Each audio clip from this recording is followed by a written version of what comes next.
Varicose veins కి సరైన చికిత్స కోసం సంప్రదించండి ఎవిస్ హాస్పిటల్. నమస్తే అమ్మా. నమస్తే అమ్మా. అమ్మా, ఈ రోజుల్లో చూసుకుంటే పెళ్లిళ్ళు బాగా ఆలస్యం అయిపోతున్నాయి, ఇటు అమ్మాయిలకైనా అబ్బాయిలకైనా. అవునమ్మా. అంటే దానికి రకరకాల కారణాలు మనం చెప్పుకోవచ్చు. కెరీర్లో సెటిల్ అవ్వాలని, మంచిగా అంటే వన్స్ పెళ్ళి అయిపోయిన తర్వాత ఎటువంటి ఇబ్బందులు ఉండకూడదు, ముందుగానే అన్ని అమర్చుకొని అప్పుడు పెళ్లికి వెళ్ళాలని, ఇలాంటి కారణాలు కూడా చూస్తూ ఉన్నాం మనం. పెద్దవాళ్ళ మైండ్ సెట్ కూడా మారిపోయిందమ్మా. పిల్లలదే కాదు, వాడు బాగా మంచి ఉద్యోగం వచ్చి బాగా సంపాదన పెరిగాక పెళ్లి గట్టిగా చెప్పాలంటే పెద్దవాళ్ళదే బాగా మారింది కదా. ఇలా ఆలస్యం అవ్వటానికి రకరకాల కారణాలు. ఆలస్యం అవ్వకుండా ఉండాలి అంటే అసలు ఏం చేయాలి? పరిష్కారాలు ఏంటి? ముందరగా పెద్దవాళ్ళ మనసులు మారాలమ్మా. పిల్లలది తప్పదనుకోండి, వాళ్ళు మారాలి. కానీ వాళ్ళు మొదటి నుంచి మనం ఏ భావజాలం వాళ్ళ మనస్సులో పెట్టి పంపుతున్నామో అట్లా తయారవుతారమ్మా. చాలా కొద్ది మంది మాత్రమే సొంతగా ఆలోచిస్తారు, కానీ ఎక్కువ మంది ఎలా ఉంటాయి, తల్లిదండ్రుల అభిప్రాయాలకు అనుగుణంగా ఉండిపోతూ ఉంటారు. అట్లా వాళ్ళకి ఏమిటి, మేము చాలామంది తల్లులు మేము చదువుకోలేదు పెద్దగా, మేము ఉద్యోగాలు చదువుకున్న వాళ్ళు కూడా మేము ఉద్యోగాలు చేయలేదు, చేసినా మేము అత్తగారులకి ఆడబడుచులకి మాటలు విన్నాం, భర్త ఎంత చెప్తే అంత విన్నాం, మేము భర్త చాటు భార్యలుగానే బతికాం, మీరు ఇండివిజువల్గా బతకండి, మీరు తక్కువ చదువుకున్నారా అని ఇట్లాంటి భావజాలం మనస్సులో ఎక్కించటం చాలా మందిలో కనపడుతూ ఉంటాయి. అంటే నోటితో చెప్పకపోయినా ఏదో అక్కడో విసుక్కుంటూ అంటుంది తల్లి, ఎంత చదువుకుని వంటింటికే పరిమితం అయ్యాను, ఎంత చేసినా ఇంతే, నా సంపాదన ఉన్నా నాకు ఖర్చు పెట్టుకునే స్వతంత్రం లేదు, ఇట్లాంటి మాటలు మాట్లాడుతూ ఉంటే పిల్లల మనస్సులో ఎట్లా ఉంటుంది?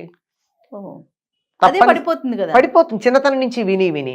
కనుక ముందుగా పిల్లల జీవితాలు బాగుండాలంటే ఇటువంటి ప్రతికూల భావనలు వాళ్ళ మనస్సులలో రాకుండా ఉండాలి పెద్దవాళ్ళు. ఇప్పటికి ఆల్రెడీ వచ్చేసాయి, ఇప్పుడు మనం చేయగలిగింది ఏం లేదు. ఇప్పుడు మీరు అన్నట్టు ఎవరికి పెళ్లిళ్ళు ఆలస్యం అవుతున్నాయో వాళ్ళు ఆలోచించుకోవాలి వాళ్ళ పిల్లల గురించి. అంతే, వీళ్ళు ఆల్రెడీ సెట్ అయిపోయారు. అలాగే మీరు అన్నట్టు కెరీర్లో సెటిల్ అయ్యాక చేసుకుందాం. అదే ఉదాహరణకు ఒక ఆడపిల్ల కెరీర్లో సెటిల్ అవ్వడానికి 24-23 ఏళ్లకు చదువు పూర్తయ్యాక కెరీర్లో జాయిన్ అయ్యి సెటిల్ అవ్వడానికి 23-24 ఏళ్ల కంటే 5-6 ఏళ్ళు పట్టి దరిదాపుల్లో 30 ఏళ్ళు వచ్చేస్తున్నాయి. అవునమ్మా. ఈ అమ్మాయికి 30 ఏళ్ళు వస్తే తప్పనిసరిగా పెళ్లి కొడుకు అంతకన్నా ఎక్కువ వయసులో వాడు ఉండాలి. అవును, కనీసం 2 ఏళ్ళు వేసుకున్నా 32-33 అవుతున్నాయి. అతనికి కూడా కెరీర్ లో సెటిల్ అయిపోయి ఉంటారు ఇద్దరు, ఎవరికి వాళ్ళు. నేను హెడ్ అంటే నేను head, 2 heads head on collision కదా. ఇద్దరిలో ఎవరో ఒకళ్ళు నేను అన్నది పక్కకు పెట్టి మేము అనే భావన ఉన్న వాళ్ళు ఉండాలి. అట్లా ఉండడానికి వీలు కావటం లేదు. మగపిల్లలనేమో నీకేం మగ మహారాజు అన్నట్టు పెంచుతున్నారు, ఆడపిల్లల దగ్గరకు వచ్చేటప్పటికి నువ్వు మాత్రం తక్కువ, బాగానే చదువుకున్నావు కదా, నీ చదువులో తేడా ఏముంది, ఇద్దరు సమానంగానే సంపాదిస్తున్నారు. ఇంకా గట్టిగా కావాలంటే అమ్మాయి ఎక్కువ సంపాదిస్తూ ఉంది, ఎందుకంటే అమ్మాయిలు కొంచెం శ్రద్ధ ఎక్కువ కదమ్మా. ప్రమోషన్స్ త్వరగా వస్తాయి, వీళ్ళు ముందుకు వెళ్ళడం బాగా ఉంటుంది. ఆడపిల్లల్లో ఈ విషయం కొంచెం మగపిల్లల కన్నా బాగుంటుంది. కెరీర్లో కూడా ఎక్కువ మంది ప్రిఫర్ చేసేది కూడా ఆడపిల్లల్ని ప్రిఫర్ చేస్తున్నారు, ఎందుకంటే కదలకుండా కూర్చుని చేస్తారు. వీళ్ళు విత్ కసి చేస్తారు, కిల్లర్ ఇన్స్టింక్ట్తో చేస్తారు. ఇంతకు ముందు తరంలో ఆడవాళ్ళు అంత ఇదిగా లేరు కదా. ఇప్పుడు మేము we want to prove our self అని చెప్పి చాలా కసిగా, సైకాలజీలో కిల్లర్ ఇన్స్టింక్ట్ అంటారు దాన్ని, దాంతో చేస్తారు. అట్లా చేయడం వల్ల రిజల్ట్స్ ఎక్కువ ఉంటాయి. ఎంప్లాయర్ ఎప్పుడు కూడా వాంట్ టు గెట్ బెనిఫిట్. దీంతో వీళ్ళ జీతానికి వీళ్ళ పదవికి మ్యాచ్ అయ్యే పైగా ఉండే అబ్బాయిలు దొరకడం కష్టం అవుతోంది. ఇంకా అబ్బాయిల దృష్టికోణం నుంచి కనుక ఆలోచించినట్టయితే వీళ్ళు సెటిల్ అయ్యేటప్పటికి వీళ్ళకి పిల్లలు దొరకడం అంటే వీళ్ళు 30 ఏళ్ళ ప్రాంతాలకు అయ్యేటప్పటికి ఆడపిల్లలు మేము సెటిల్ అవ్వాలంటూ ఉన్నారు. దాంతో వీళ్ళకి దొరకడం లేట్ అవుతూ వీళ్ళకి లేట్ అవుతుంది. ఒక రకంగా 3 పదులు దాటేటప్పటికల్లా జీవితంలో సగం అయిపోయిందన్న భావన వస్తుంది. ఇప్పటిదాకా ఉన్నాం కదా అని. ఇంకా వాళ్ళ వ్యక్తిత్వాలు కరుడు కడతాయి. వ్యక్తిత్వం ఏర్పడడం వేరు, ఉన్నది అలా గట్టిగా బిగుసుకుపోవడం వేరు. ఆ బిగుసుకుపోయి సర్దుకుపోవడాలు తగ్గుతున్నాయి బాగా. అందువల్ల అంటే ఇండివిజువాలిటీ అనేది బాగా అలవాటు అయిపోతుందమ్మా. అదే అంటున్నా, దాన్ని బట్టి మీరు కరుడు కట్టినట్లుగా అయిపోతుంది, కరుడు కట్టినట్టు బిగుసుకుపోతారు. అదే అదే అదే దానివల్ల ఏమవుతుంది, సర్దుబాటుకి ఇష్టపడట్లా. అందుకని పెళ్ళికి ముందే అన్ని రకాలు చూసుకుని అన్నీ చూసుకుని ఎక్కడో ఏదో 100% ఎక్కడ కలుస్తాయమ్మా? ఎక్కడ కలుస్తాయమ్మా? ఆఖరికి జ్యోతిష్యుల దగ్గరికి వెడితే కూడా వాళ్ళు ఏమంటారు, 70% కలిస్తే ఎక్సలెంట్, అసలు అలాంటి మ్యాచ్ ఇంకోటి లేదంటారు. 30-40% కూడా ఒప్పుకుంటారట. చెప్పారు వాళ్ళ మాట, నాది కాదు ఇది. అట్లాంటిది మన లెక్కల ప్రకారం అన్నీ కలిసి ఉండాలి. వాళ్ళకు బిల్డింగ్ ఉండాలి, వెనకాల బ్యాగేజ్ ఉండకూడదు, బ్యాంక్ అకౌంట్ ఉండాలి, పదవి ఉండాలి, కారు ఉండాలి, ఇవన్నీ ఉండాలి అని నువ్వు సంపాదించిందంతా ఏం చేసావు నువ్వు? మనమన్న ఫీలింగ్ ఉంటే ఇద్దరు చిన్న ఉద్యోగాల్లో ఉన్నా, అంటే ఉద్యోగం చిన్నదానికైనా ప్రారంభ దశలో ఉన్నట్టయితే ఇద్దరూ కలిసి దే కెన్ బిల్డ్. ఇల్లు ఇద్దరూ కలిసి కొనుక్కున్నా అనుకోండి, మా ఇల్లన్న ఫీలింగ్ ఉంటుంది. లేకపోతే నా అని ఉంటుంది. నా ఇంట్లో నువ్వున్నావు అనే మాట ఇద్దరిలో ఎవరో ఒకళ్ళు అంటూ ఉంటారు. ఇది చూసి ఒకటి. రెండోది, అమ్మా నాన్నలు బాగా దెబ్బలాడుకుంటూ ఉంటే చూసి పెళ్ళొద్దనుకునే పిల్లలు చాలా మంది ఉన్నారు.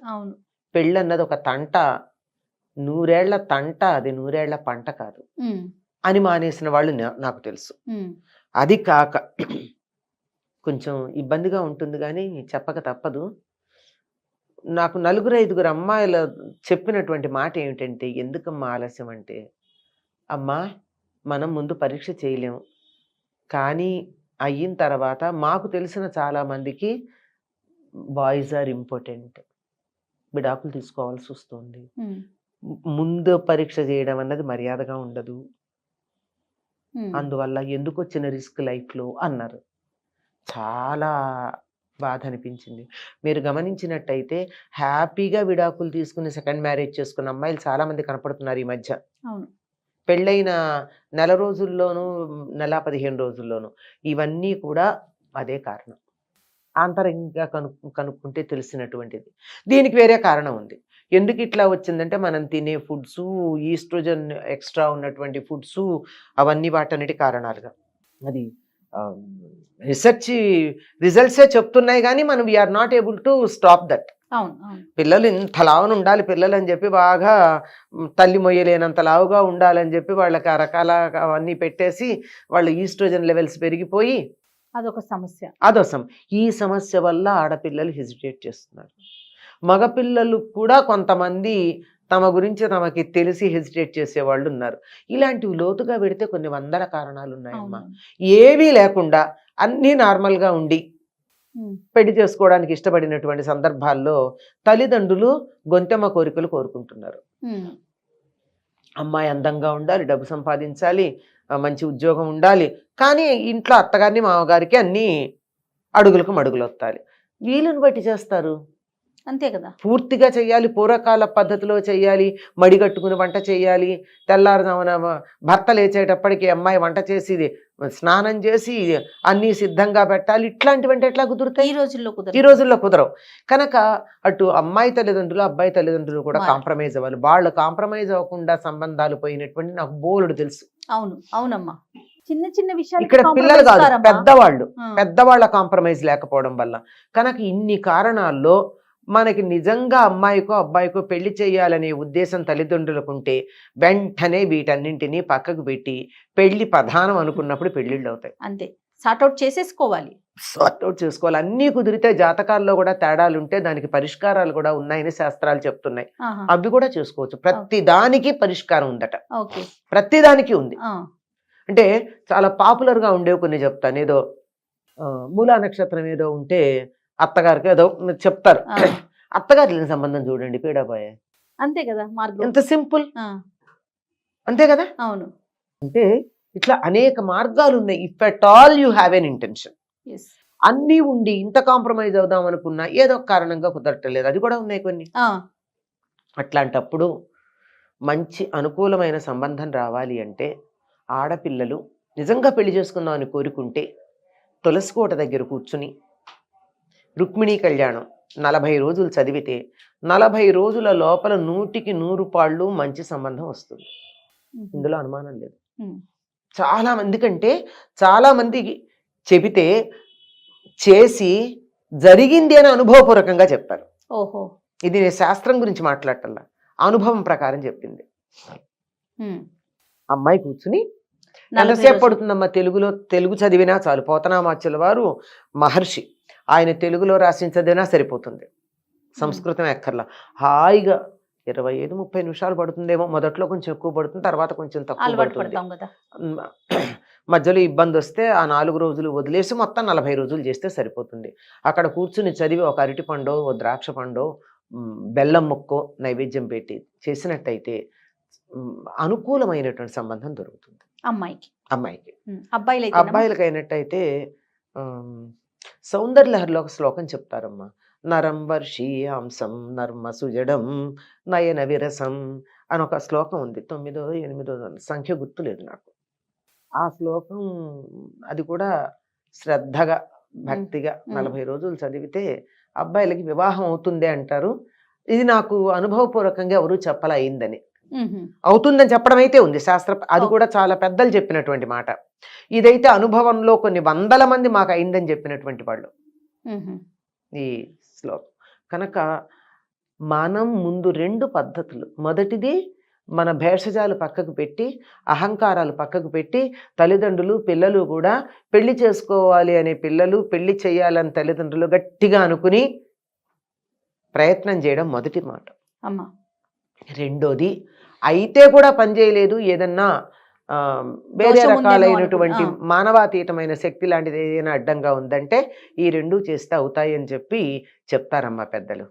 తప్పకుండా అమ్మా. ప్రయత్నం చేసి చూడొచ్చు. తప్పకుండా. నమస్తే అమ్మా.